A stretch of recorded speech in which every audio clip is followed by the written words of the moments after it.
American Public University is digital by nature, human by design. With flexible online learning, plus resources to support your mental health and career goals, you'll never feel alone on your path to success. Learn more at apu.apus.edu. This is Scott Becker with the Becker Private Equity and Business Podcast. Today's discussion is jobless claims, and we're going to discuss jobless claims in the context of all that's going on in the nation. There's daily discussions about tariffs.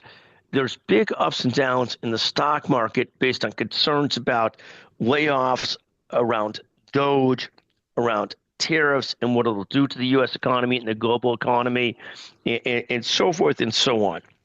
And there's also a great reduction in consumer confidence, at least measured by the University of Michigan study. But with all of this going on, all of this noise out there, what we're seeing in the real front lines is as follows. Jobless claims for the last week, new applications for unemployment benefits slipped versus rose and stayed relatively low. At the end of the day, there were 224,000 last week. That's a good number. It was right on forecast. And with the release of that number, the market's somewhat stabilized today because one thing you have going on is every time tariffs are mentioned, there's some great fear that goes on that essentially is, oh my goodness, this is the end of global trade and the end of the economy and so forth and so on. And then you get a stat that says, no, everything's kind of fine. And in fact, it's very fascinating because, quite frankly, jobless claims are right at that Goldilocks spot at 224,000. If they had peaked a lot, it might give the market a little comfort, but give us concern about recession. The market comfort because it might leave Powell and the Fed to cut rates a little bit quicker. But in contrast, if they had gone down a lot and were very low on jobless claims, then you get to the spot where the economy is tight enough, inflation is strong enough that Powell might have to keep rates up higher for longer. So in any event, what you've got going on is this fascinating discussion where notwithstanding all this noise out there, everything that's going on, we're at a spot where jobless claims are relatively flat. Unemployment's hovering right about 4.1, 4.2%. So still at really good numbers.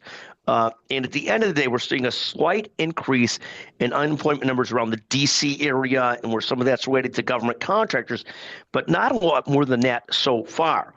So I guess at the end of the day, the lesson for the week, and again, I'm recording this on Thursday. It'll be released on Friday when jobless news came out on Thursday. So I don't know what happened in the market the next couple of days. But I'll tell you, at least right now, notwithstanding all the noise, all the sort of, puffing of the chest on the right and the left, all the discussion about how bad this is or how bad that is, it's all going okay. So for the weekend, I would encourage everybody, take a deep breath, relax. It's going to be okay, and keep on moving forward. Thank you for listening to the Becker Private Equity and Business Podcast. Thank you very, very much.